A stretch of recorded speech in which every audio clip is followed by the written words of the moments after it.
Hey guys, welcome back to WizardingAlice. My name is Alice and welcome to part 2 of my Goblet of Fire Explained video.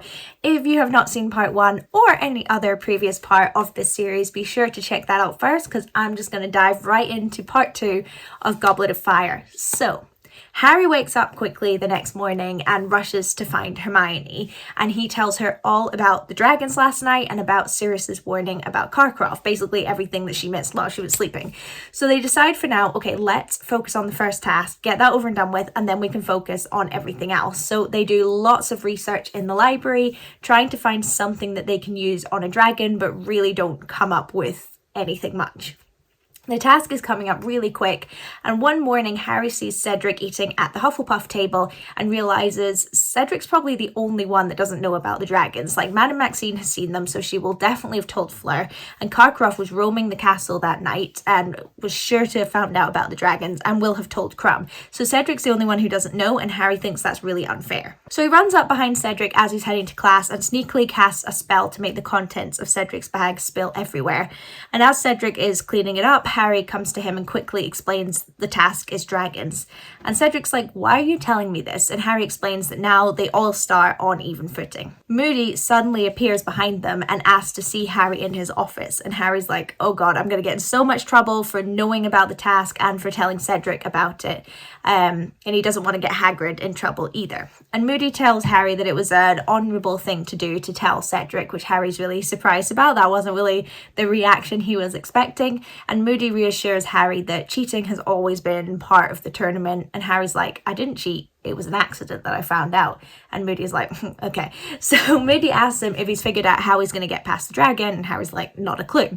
So Moody tells him, like, I'm not going to tell you how to do it. Like, that's too much cheating. But you need to play to your strengths. And Harry's like, I haven't got any strengths. And he realizes, well, actually, I'm good at Quidditch. But he's only allowed to use his wand in the task. And Moody's like, use your wand to get what you need to use your talents.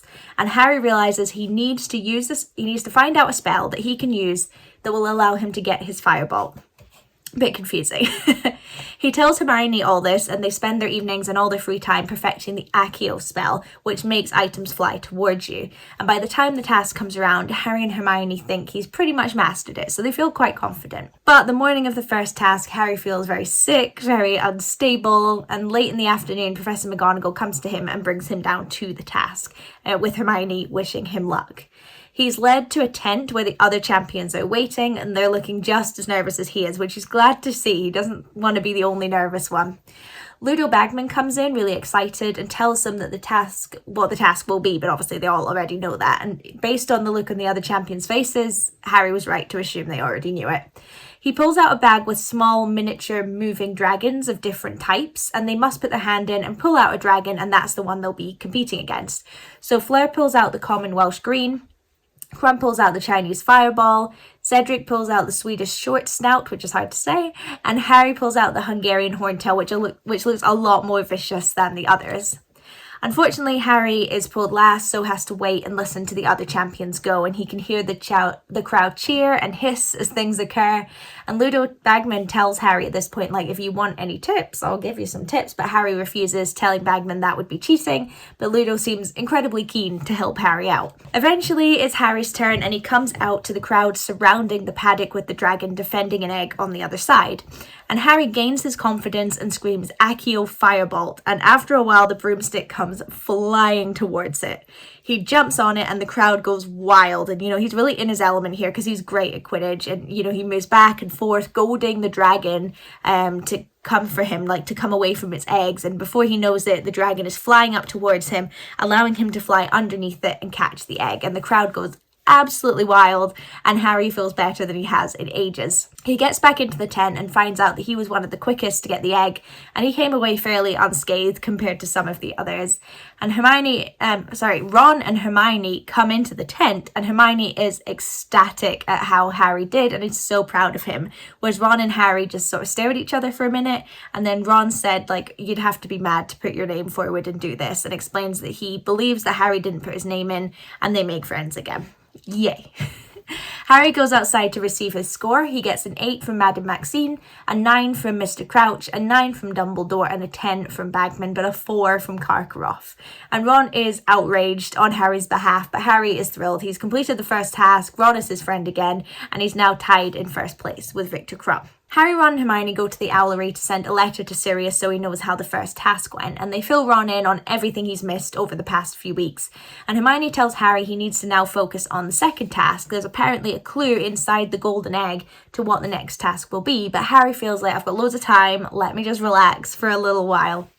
As their owl disappears, Fred and George appear in the Owlery to send a letter, and they ask them, like, what are you sending? But the twins won't reveal anything and are generally just acting really suspicious.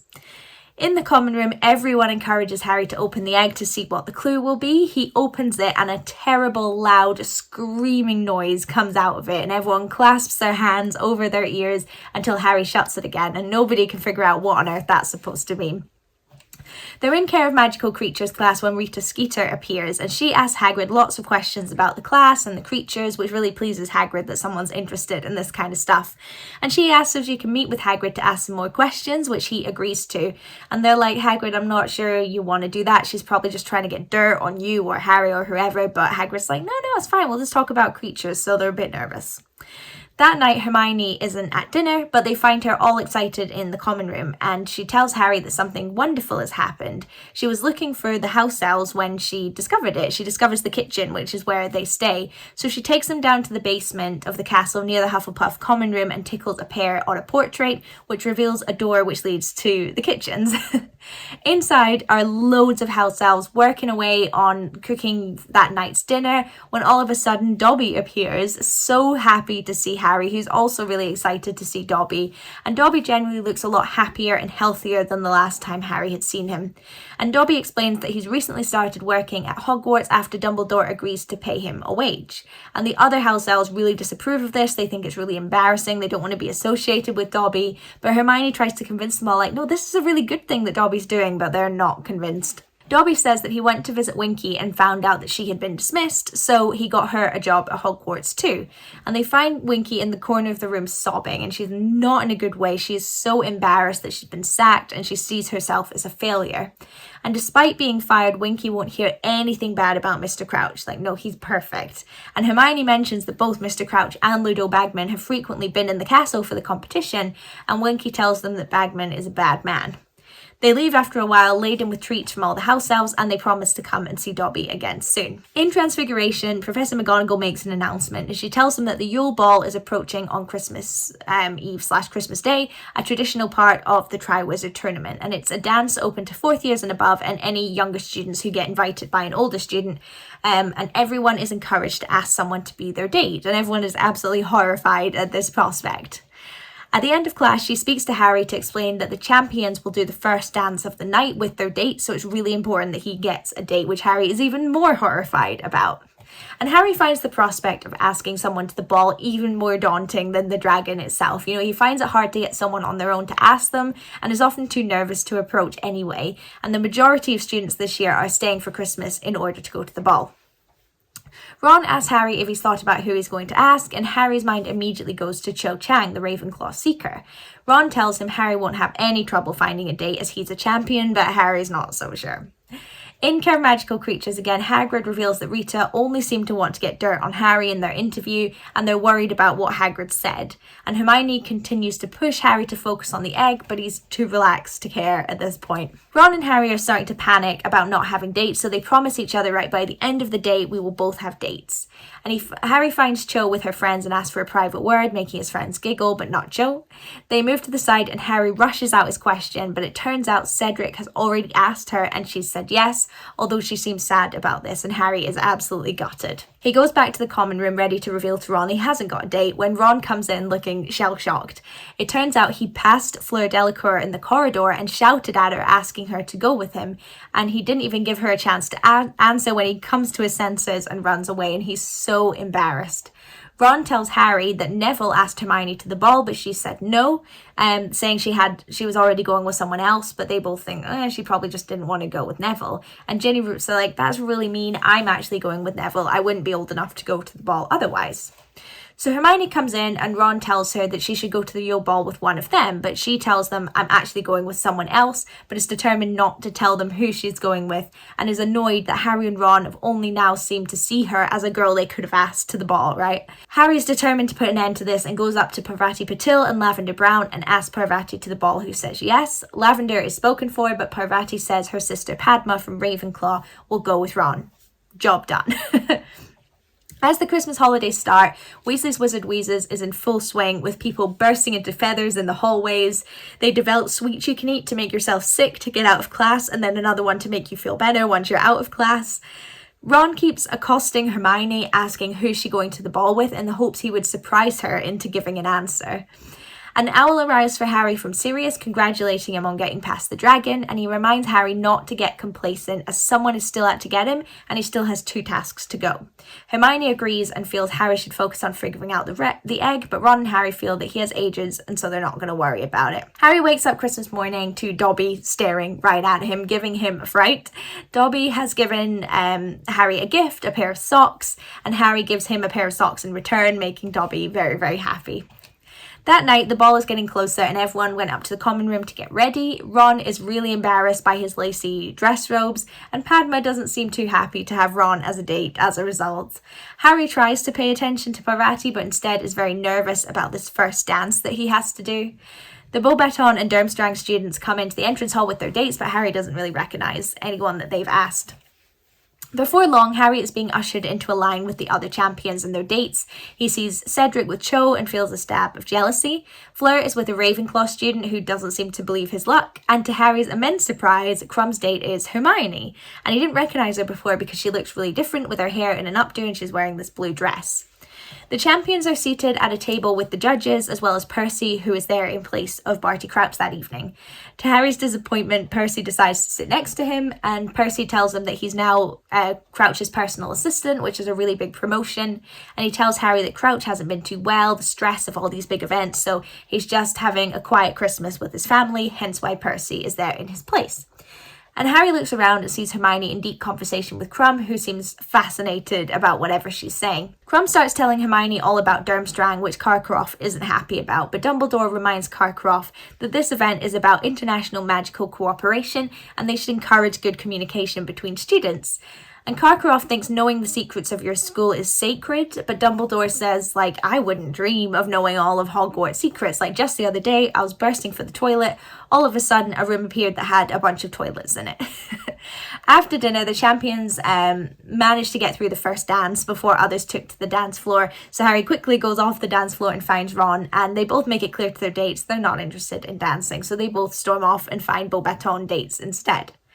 Hermione comes to join them after a while in a good mood, asking if they're having a good time. Harry is about to answer when Ron snaps at her, telling her that she shouldn't have gone to the ball with Crumb as she was betraying Harry by doing so. And Hermione is confused by this when Ron tells her that he must have only asked Hermione to the ball so that he could get secrets about Harry. And Hermione is really offended by this, and Hermione tells Ron that he had been coming to the library every day to get up the courage to talk to her, and Ron said, that's just his story, he's a spy for Karkaroff. And Harry's about to say, Ron, look, I really don't mind, but Hermione, doesn't mind that Hermione has come with Crumb, when Hermione makes it clear that she would never tell Crumb anything and wants Harry to win just as much as anyone else. And Hermione storms off, and Ron heads in the opposite direction, so Harry follows him. They head outside and find that it's a pretty popular makeout spot. They walk further away from the castle when they come across Snape and Karkaroff. And Karkaroff seems really scared, and he's telling Snape that it's been getting clearer and clearer for months. And Snape tells Karkaroff to run away then. If you're scared, run away. I'll cover for you, but Snape is staying at Hogwarts. They come across Ron and Harry and tell them off before scuttling away. And confused, everyone what's that about? And they walk further into the grounds before hearing Hagrid talking to Madame Maxime. And not wanting to seem like they're eavesdropping, instead of walking away, they hide behind a bush. It's a very personal conversation, with Hagrid telling Madame Maxime that he didn't know his mother, who was a giant, and his dad is dead and he was a human. And he asked Madame Maxime which of her parents was a giant, which makes her very upset, claiming, I'm not half giant, I'm just big boned, and she storms off, which is the theme of the night. Harry tries to focus on a bug in the bush so he doesn't have to listen in on this private conversation. Ron asks Harry if he knew that Hagrid was a half giant, and he's like, I'm not, but it's not really a surprise, like the guy's massive, right? And Ron says giants have a really bad reputation, they're very dangerous, very savage, and it's no wonder that Madame Maxime denied it. As the party winds up and everyone heads to bed, Cedric runs up to Harry asking for a private word. He tells Harry he should take a bath if he wants to figure out the egg and gives him the password to get into the prefect's private bathroom. Harry is very confused by this and is really annoyed as his clue to Cedric was much clearer. When he gets up to the common room, Hermione and Ron are arguing again, and Hermione tells Ron that if he has opinions on who she can and can't go to the ball with, next time he should ask her first and not as a last resort. The next morning, Ron and Hermione seem to have come to this unspoken agreement not to mention the night before and are acting really civil. They tell her about Hagrid's conversation, but she's not surprised at all. And now that Christmas is over, Harry is becoming more and more concerned about the second task and wished he'd been spending a little bit more time trying to figure out the egg. When they get to Care of Magical Creatures, they find Professor Grubbly Plank there, who is subbing for Hagrid, but she won't tell them where Hagrid has gone, making them really concerned. Malfoy brings out the latest article from the Daily Prophet written by Rita Skeeter, and she has reported that Hagrid's mother is a giant, hence why Hagrid seems to be in hiding, because everyone now knows this. They can't figure out how on earth she's managed to figure this out. They were in the grounds that night and didn't see her anywhere. That night after dinner, they head down to see Hagrid, who refuses to answer the door, and they actually end up giving up in the end. And Harry has taken to lying to everyone about figuring out the egg. He's like, yeah, I've got it, I've sorted it, don't worry about it. But he has an intense panic arising in him every time he thinks about it. A few days later in Hogsmeade, they head down to the Three Broomsticks, where they run into Ludo Bagman, who's being followed by a group of goblins. And he tells them, oh, I'm just giving them a tour, but I don't actually know how to speak their language. But the group don't seem very happy, and they seem to be kind of angrily following him about. Ludo tries to give Harry a clue about the egg, but Harry refuses, knowing that this is a big breach of the rules. Fred and George come up and try to speak to Ludo, who runs off out of the pub, with the goblins chasing after him. Overall, it's just a very weird situation. Rita Skeeter enters the pub, and spotting Harry, Rita asks him for an interview. And Harry's like, I wouldn't in a million years after what you've done to Hagrid. And Hermione stands up to her and tells her to leave them alone and that Hagrid's a really good person. And Rita says, I know things about people, I've got a lot of dirt, you don't want to mess with me. And Rita says she knows things about Ludo Bagman, for example, that would make her hair curl. And so they leave the pub. Spurred on, they go to Hagrid's cabin and insist he lets them in, and it's actually Dumbledore that opens the door, making them very embarrassed, and they're completely shocked. It turns out Dumbledore was trying to convince Hagrid not to quit and wouldn't accept his letter of resignation, and they generally, all four of them, cheer Hagrid up and make him feel a lot better. Panicking now, Harry decides to follow Cedric's advice and sneaks up to the prefect's bathroom one night. It's an amazing room with a swimming pool-sized bath with lots of bubbles and cool-coloured water. He gets in the water and does a couple of laps, thinking about how on earth this is going to help him with his egg. All of a sudden, moaning Myrtle appears out of the pipes, making Harry very embarrassed. He's in the bath, for God's sakes. She tells him that she was there when Cedric was figuring out the egg, but it took him ages. Before long, Harry finally tries to listen to the egg underwater after some hints from Myrtle, and when he listens to it under the water, he hears a song rather than the screaming, and it's a mermaid song, and it tells him that they have taken something he will sorely miss, and he has an hour to go and get it back.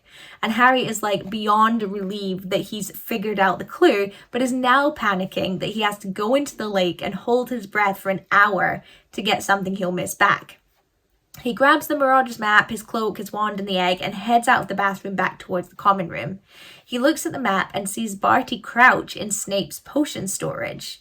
He's so confused as to what Mr. Crouch is doing here. He's supposed to be resting in London. What's he even doing in the castle? And he's walking down a flight of stairs looking at this map, deep in thought, when his leg goes through the trick step, trapping him. And in his panic, he drops the egg, causing it to crash and scream in the corridor. And all of a sudden, Filch comes running in, finding the egg and shouting, oh, it must have been Peeves, he's stolen a champion's egg. And Snape appears after hearing all this commotion and believes, of course, that it's Harry out of bed and it's his egg. Snape starts to try and find Harry in the general vicinity, making Harry really nervous when Mad-Eye Moody comes along and interrupts. And Harry remembers with a jolt that Mad-Eye Moody can see through invisibility cloaks, but Moody makes eye contact with him but doesn't reveal him. Snape finds the Marauder's map and seems to recognise it, going to grab it when Harry signals to Moody like, Snape cannot have that. Moody snaps it up and claims it's a bit of his own parchment, but Snape clearly doesn't believe him. Eventually, Moody manages to get Snape and Filch to leave and gives Harry his egg back, helping him out of the step, and he promises not to tell on Harry, but reminds him he has to be safe. He can't keep sneaking around the castle when something or someone is trying to get him. And Harry tells Moody about seeing Crouch in his map, which Moody is really curious about and says he's going to look into it, and he asks Harry to keep the map for a while, which he's fascinated by this map, and Harry's like, sure, you can have it. Harry finally confides in Ron and Hermione that he has not figured out the egg and needs to figure out how to breathe underwater for an hour. They're all really nervous for him, and even Hermione can't find anything in her books to help him. 2 days before the task, Harry has completely gone off food. The three were spending all the time in the library, but nothing has come up. And Harry's starting to think he's just going to have to tell the judges he can't do the task. He also gets a message from Sirius asking him to tell him the next date of their Hogsmeade trip. The night before the second task, the three were once again cramming in the library late hours of the night when Fred and George appear, and they say they've been sent by Professor McGonagall to get Ron and Hermione, and they're all really confused by this, but the two head off, saying they'll be back once they're done to carry on helping Harry, but they never come back. And if Harry wasn't so nervous about the task, he would have been really concerned. The next thing Harry knows, sun is shining in the library and he's being awoken by Dobby, basically saying, what are you doing? It's 10 minutes to the first task.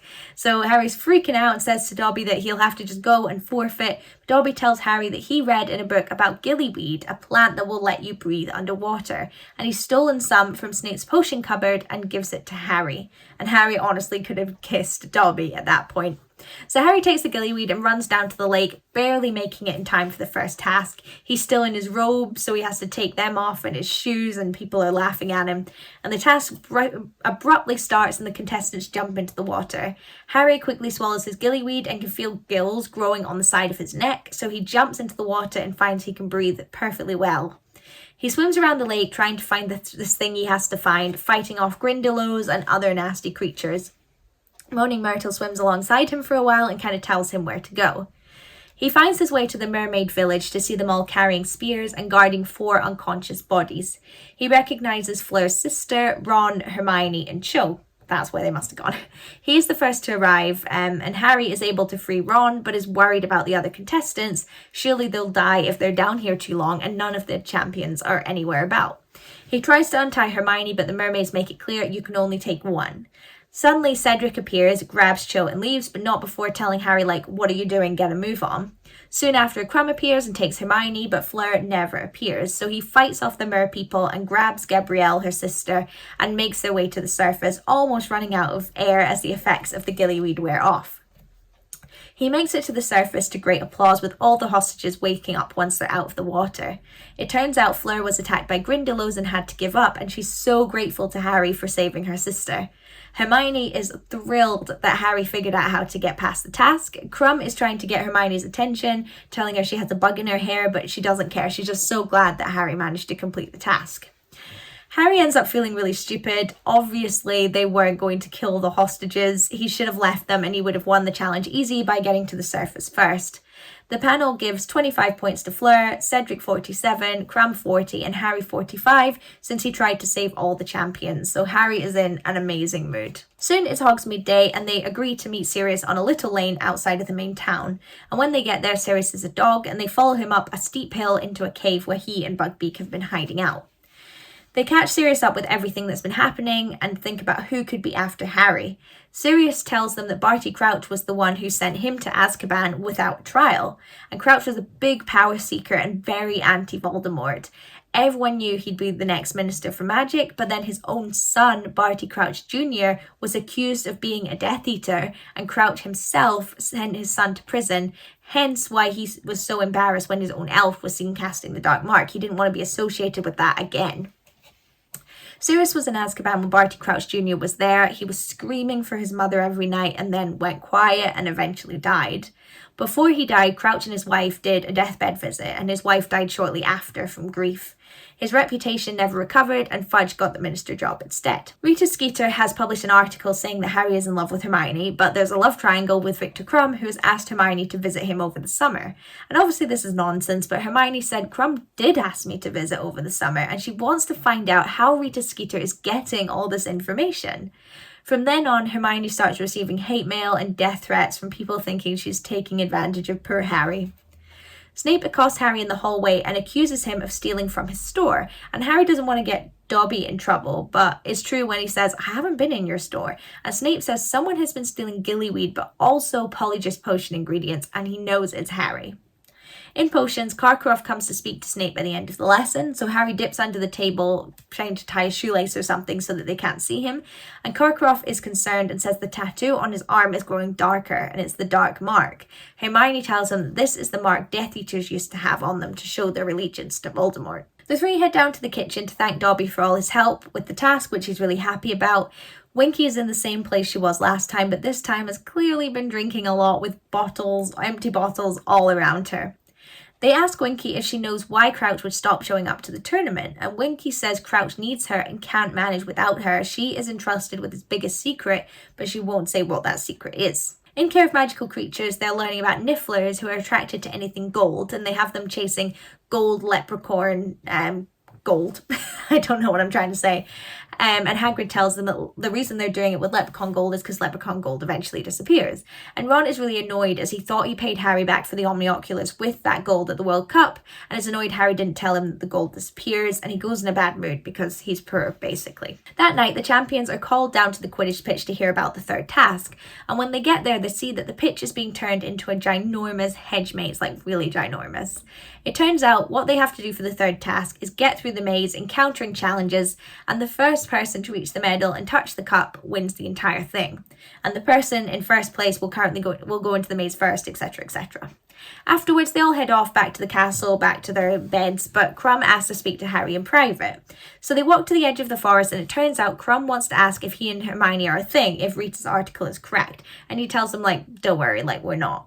Crouch then appears, walking through the forest, really obviously confused. He sees them and begs for help and says, "I need to see Dumbledore immediately," and then changes and acts like it's a totally normal day at the office, like he's totally out of it.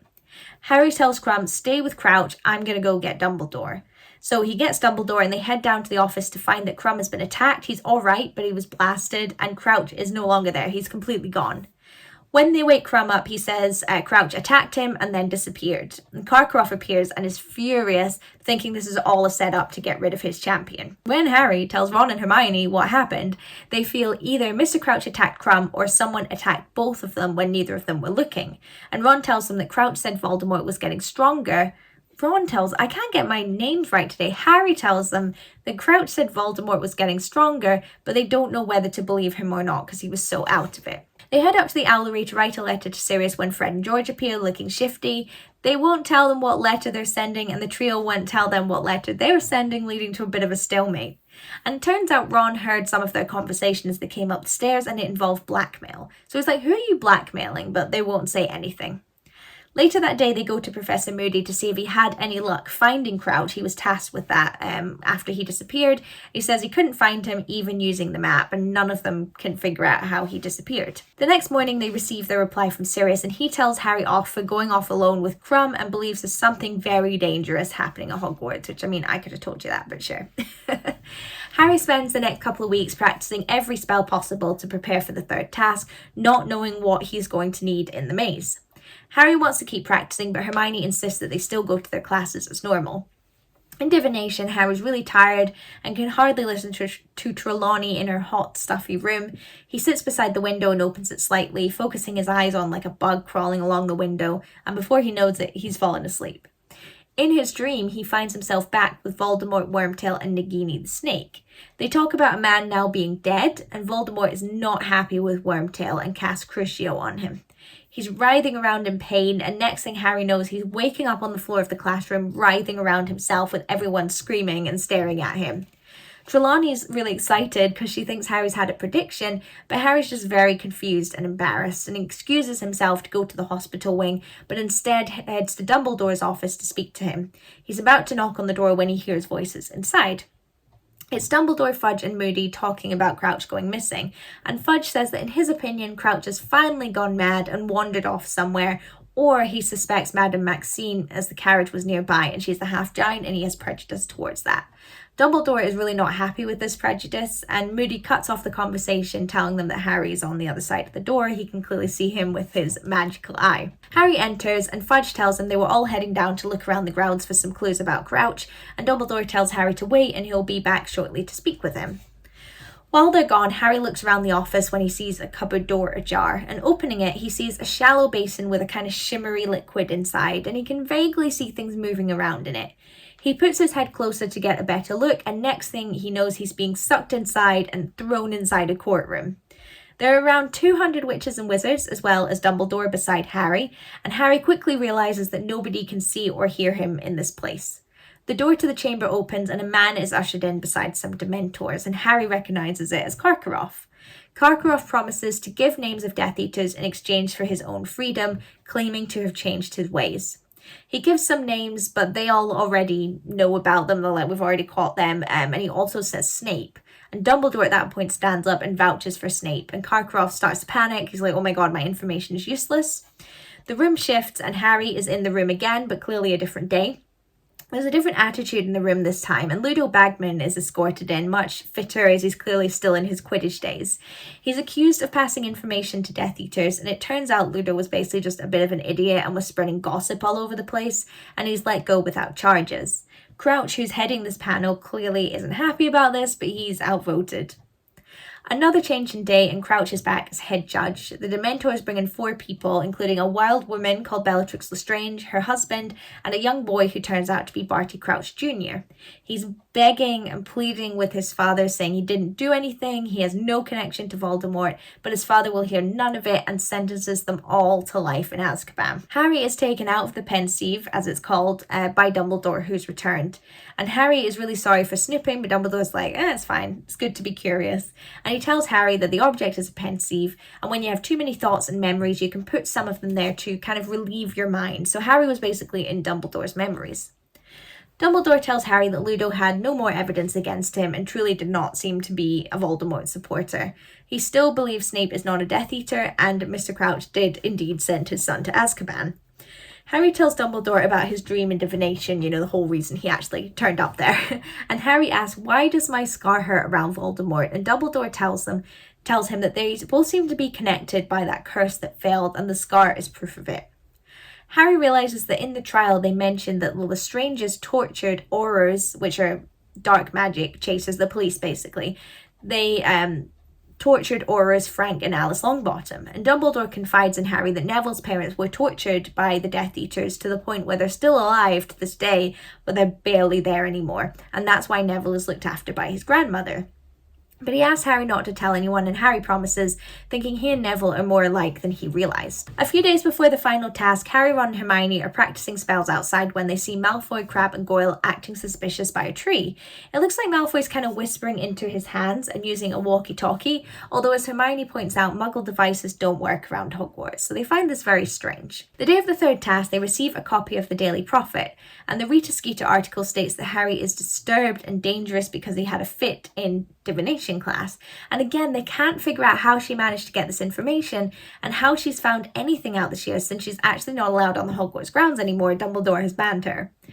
While the rest of the school went off to lessons before the task that evening, Harry and the rest of the champions are told they can spend the day with their parents who are visiting. They all head off into a side chamber to meet their family, but Harry starts to walk away thinking, I'll send a letter to Sirius or something like that. Suddenly, Cedric calls him back and tells him that they're waiting inside. So confused, Harry is delighted to walk in and see that Mrs. Weasley and Bill Weasley have come to visit him. He's thrilled and very touched that they are like his family representative, and he spends the day with them, showing them around the castle and just talking about current events. At lunch, the rest of the Weasleys and Hermione join them, and Mrs. Weasley acts very cold to Hermione until Harry's like, we're not a couple, right? Like, you shouldn't believe Rita Skeeter, and Mrs. Weasley is very embarrassed by this. Before long, it's time to head to the maze, and they all wish Harry luck, and he heads off on his own to the arena.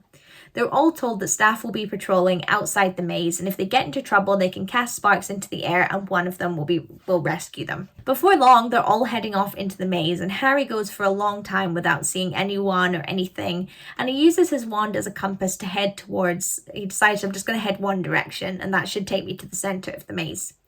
He first comes across a Dementor, which he easily gets rid of when he realizes it's a boggart. He comes across a mist that turns the entire world upside down, but he eventually manages to force his way through. He meets Cedric at one point, who's already fought a blast-ended Scroot before they quickly part ways, and Harry also himself finds and fights a blast-ended Scroot before coming across a Sphinx who gives him a riddle. After some time thinking, he passes and makes his way through, and you can tell he's almost at the cup. He's heading along when he hears Cedric's voice asking someone what they're doing, then hears Crumb's voice shouting Crucio, and Cedric starts screaming. Harry fights his way through the hedge and finds them both with Cedric on the floor, and Harry points his wand at Crumb, who runs away. Cedric's really shaken up and can't believe that Crumb wanted to win that bad, but he's ultimately okay. They both come across spiders, like massive spiders, coming from all directions and help each other get rid of them, but Harry's leg is badly injured in the fight and he finds it hard to move, so Cedric kind of helps him along. Before long, they find the cup and Harry tells Cedric he should get it, you're stronger, you won fair and square. But Cedric tells him, I basically would have died if you hadn't saved me from Crumb. So they agree that they'll touch the cup at the same time together and have a joint Hogwarts victory. So they count down, touch the cup, and are suddenly pulled away from the ground. It turns out the cup is a portkey. When Harry and Cedric stand up, they find themselves in a graveyard that neither of them recognize, and they both feel really uneasy, so they take their wands out. And they see a hooded figure in the distance walk slowly closer towards them, holding what looks like a baby wrapped up in its arms. As it gets nearer, Harry's scar explodes in pain, causing him to fall to the ground. From far away, he hears a chilling voice say, "Kill the spare," then Avada Kedavra, and Harry opens his eyes to see Cedric's dead body next to him. Feeling completely in shock, completely numb, Harry gets back to his feet, and the man grabs Harry and drags him towards a tombstone and ties it to him, and Harry sees that the name on the grave is Tom Riddle, and Harry recognizes the man tying him up as Wormtail. Wormtail has put together a cauldron with a bubbling potion that he's tending to, and Wormtail unwraps the baby in the cloth and Harry screams. It's a hunched over, ugly, slimy human unlike anything Harry has ever seen before. It's basically what remains of Voldemort. Wormtail picks him up and puts him in the potion. Harry's really hoping he'll drown in there, but he doesn't. Wormtail says he needs the bone of the father unknowingly given into the potion, and the gravestone around Harry cracks, and Wormtail takes a bone from it and puts it in the cauldron. The next step is the flesh of the servant willingly given. To Harry's horror, Wormtail cuts off his own hand and puts it in the cauldron, and he's now crying and screaming in pain. Finally, he needs blood of the enemy forcibly taken, and he cuts Harry's hand a bit and takes some of the blood. The potion is now ready.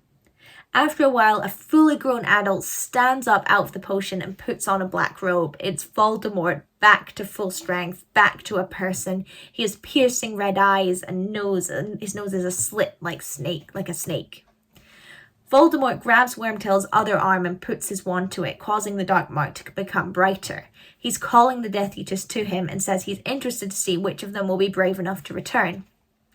He then walks towards Harry, his scar burning even more, and he tells Harry he's standing on the gravestone of his father, also called Tom Riddle. His father was a muggle, and Voldemort admits that he killed his father and his family all those years ago for betraying his mother, leaving his witch mother, and now his father has finally served a purpose in using the bone to resurrect him.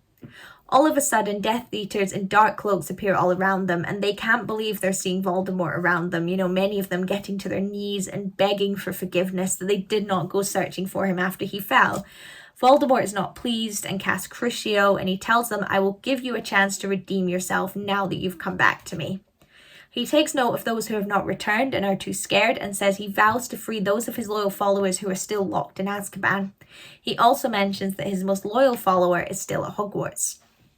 Voldemort decides to reward Wormtail for coming to find him and resurrect him by giving him a replacement hand that is made of shining silver.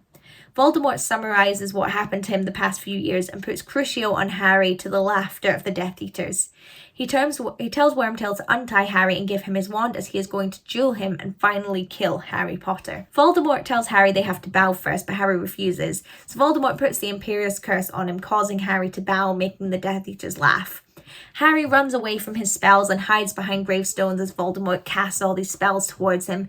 Harry knows, I am going to die. Like, there's no alternative. I am going to die here. And he decides, I'm not going to die cowering behind a gravestone. So he comes out from the headstone and shouts Expelliarmus just as Voldemort shouts Avada Kedavra. And a jet of light comes out of both of their wands and meets in the middle, tying them together. Neither of them can move their wands away as they start to vibrate with the power of these two beams hitting each other. And Harry holds onto his wand with both hands to keep it steady so he doesn't lose his grip. And Voldemort seems to be panicking just as much as Harry. He wasn't expecting this either, but tells the Death Eaters to stay back. Harry hears Phoenix Song from nowhere and hears in his head a voice that says, "Don't break the connection," giving Harry the confidence he needs. A wispy, ghostly body starts to come out of the end of Voldemort's wand, causing widespread confusion amongst the group, and it's Cedric Diggory. Then Frank, the caretaker, and other people Voldemort has murdered along the way, and eventually Harry's mum and dad come out of the wand, and they are encouraging Harry, telling him to don't break the spell, don't break the connection. All the ghosts tell him that they will give him enough time to run back to the cup so that he can get home. So he breaks the connection and the ghosts surround Voldemort so he can't see him, and ducking past Death Eater spells, Harry manages to run back to the cup. Diggory's ghost has asked Harry to take his body back to his father, so he grabs Cedric and grabs the cup, ending up at the start of the maze back at Hogwarts. He hears celebrations all around him that turn to screams once people realize that Cedric isn't moving. People surround him, but he doesn't want to do anything but close his eyes and hold on to Cedric's body. Dumbledore appears in front of him and Harry tells him Voldemort's back, like totally panicked. Dumbledore pulls Harry from the body and takes him over to the side, and there's just absolute chaos on the field. Dumbledore has to go speak to Cedric's parents, so he tells Harry, "Stay here, I'll be back in a moment." Harry's leg is in searing pain. He's tired, he's depressed, he can barely see anything, he's completely numb at this point, and someone pulls him away, telling him he needs to go lie down, and he can tell from the thumping of the leg that it's Mad-Eye Moody. They go into Moody's office and Harry sits down in a chair, and Harry really blearily kind of tells him what happened, and Mad-Eye Moody is really interested, particularly in the fact that Voldemort forgave his followers after all this time. And Moody lets slip that Karkaroff ran away that night when his dark mark got brighter. And Harry's really confused because he thought Karkaroff put his name in the Goblet of Fire, that he was the loyal supporter at Hogwarts that Voldemort was talking about. But Moody explains that he was the one to do that, leaving Harry in complete shock. He explains he put his name in, he convinced Hagrid to show Harry the dragons. His aim was to get Harry safely through the tasks and to that portkey that night. He made sure, for example, to talk about the second task in front of Dobby, gave Neville the book on water plants so that Dobby would eventually help Harry and give him the gillyweed. He told Cedric how to do the egg, knowing that he would tell Harry. He Imperiused Crumb in the maze to get rid of the other competitors. He's been controlling this whole thing. Moody is about to kill Harry for Voldemort when Dumbledore, Snape and Professor McGonagall appear at the door and cast a spell, knocking Moody out. Harry has never seen Dumbledore look so angry before. Dumbledore mentions that he knew to follow them when Moody took Harry away. He knew the real Moody would never do that. And he explains that Dumbledore's figured out that Moody has been taking Polyjuice Potion all year. It's not Mad-Eye Moody at all, but Barty Crouch Jr. That's why Harry saw Barty Crouch on the map. The potion wears off, and sure enough, Barty Crouch Jr. appears in front of them and wakes up. They give him Veritaserum, which is a potion that forces you to tell the truth and ask him questions. It turns out he was sent to Azkaban, but when his mother and father came to visit, his mother switched places with him because she was really ill and going to die, and she wanted him to still be able to live a life. So he was smuggled out, and his mother stayed in his place. That's why Sirius thought he died, because the mother died. He spent his life under the Imperious Curse, living with Winky in his father's house, barely being allowed to go outside because they kind of spread this rumour that he died, so he had to stay under the invisibility cloak.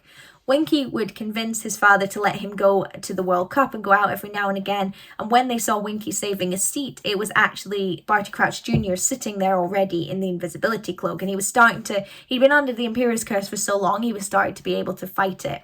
So he stole Harry's wand that night and cast the Dark Mark in the woods to scare everyone, and when Barty went to look around for someone other than Winky in the woods, he found his son and covered him up, pretending like he hadn't seen anyone because he couldn't deal with the scandal. Eventually, he manages to sort of catch up with Voldemort and Wormtail, and they created this plan together, and they put Barty Crouch Sr. under the Imperious Curse and made him disappear from work, hence why he was eventually found in the woods. He managed to escape, but he was still under the Imperious Curse, so he was all over the place. And Crouch, as Moody, cast a spell at Crumb and killed his father that night. That's why they couldn't find Barty Crouch, because Moody was looking for him, but Moody had killed him. They open up a chest in Moody's office to find the real Mad-Eye Moody looking very worse for wear and barely alive. He had been keeping him in the chest so he could keep making this Polyjuice potion with his hair. They send the real Moody up to the hospital wing and send for Fudge so he can question Crouch officially. Dumbledore takes Harry up to his office, and Harry has to go over everything that happened that night from his point of view. And Sirius appears to support Harry, having been called by Dumbledore, and they were able to sneak him into the castle. Dumbledore explains that Harry's wand and Voldemort's wand have the same core, a phoenix feather, and both of those feathers came from Fawkes, so they have a connection that's called priori incantatum that led to those two lines. They're not really supposed to fight each other. Sirius turns back into a dog and they head down to the hospital wing to put Harry to bed, and they find out that Moody will be fine after some recovery in the hospital wing. And when they're there, they find the entire Weasley family and Hermione obviously waiting for them, and they all give him big hugs.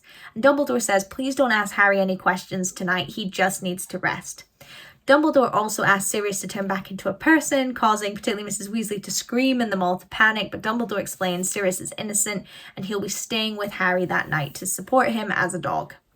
Madame Pomfrey gives Harry a sleeping potion and he falls asleep immediately, but awakens when he hears shouting in the corridor and everyone around him kind of being annoyed by this commotion. Professor McGonagall and Fudge burst in fighting with each other, and it turns out Fudge had brought Dementors with him to question Barty Crouch for his own safety, but as soon as they saw Crouch as an escaped convict, they kill him, meaning they no longer have a confession they can use, and Dumbledore is furious with Fudge for this. Dumbledore explains to Fudge that Voldemort is back, so they have to be careful what they're doing, and Fudge won't hear it and thinks Dumbledore's completely lost it. Like, Voldemort is not back, he can't be back. They try to reason with him, but Fudge just won't hear it. And Dumbledore explained once Fudge leaves that he's scared, and that's probably why he's in denial. But Dumbledore says they need to act before Voldemort gets too powerful, and they'll just have to do it without Fudge and without the Ministry's support. Harry is given the prize money, but just isn't interested in it at all. Mrs. Weasley tells Harry Cedric's death was not his fault, causing Harry to hug her and burst into tears, all of the emotion of the night coming out before he eventually falls back to sleep. Harry meets with Cedric's parents in the following days and offers to give them his prize money, but they tell him to keep it. They don't want it. The end of term comes and they all pack up their belongings to go home, and Harry has an even heavier heart than usual. They have an end-of-term feast, but instead of being celebratory, they commemorate Cedric, and Dumbledore tells everyone in no uncertain terms that he was killed by Voldemort, and Voldemort is now back. They say goodbye to the Durmstrang and Beauxbaton students, with Crumb taking Hermione to the side and asking her to write to him that summer, and Ron finally gets up the courage to ask Crumb for his autograph. On the train, Hermione is in a surprisingly good mood, and she explains that she realised the way Rita Skeeter was getting all her scoops is because she was an unregistered animagus. There was always a beetle everywhere they went, all these important events, there was always a beetle there. It was her, she can turn into one. And Hermione has managed to trap her in a bottle and told her that she's not allowed to write any more slander, or she'll tell everyone that she's unregistered and she'll go to Azkaban. Harry sneakily manages to talk to Fred and George, and he gives them his winnings when they tell him that the reason they've been acting so suspicious is because Ludo Bagman didn't give them the money from their bet at the World Cup. So they've been blackmailing him, chasing after him, all this. He's basically in so much debt, Ludo Bagman. That's why he was trying to escape the goblins. It all makes sense, right? But they're bummed because they still don't have the money that they were supposed to get. So Harry gives them his prize winnings, telling them to use it on Weasley's Wizard Wheezes, which they're absolutely thrilled about. And of course, like every year ends, they make their way back to King's Cross, and Harry, with a heavy heart, makes his way back to the Dursleys. So guys, 50 minutes later, give or take, that is the second half of Harry Potter and the Goblet of Fire. I hope you enjoyed. It's certainly the most dense film or book in terms of plot. Like, there's so much and there's so many little details you have to remember to include because it comes up later. It's a whole thing, so I'm glad to get through it, but I really enjoyed it. It's a great book. It's one of my favorites, so I really hope you enjoyed it too. Obviously, I'll be back soon with the first part of Order of the Phoenix, but I'll also be back in general with more fun videos, so don't forget to subscribe, and I'll see you next time. Bye!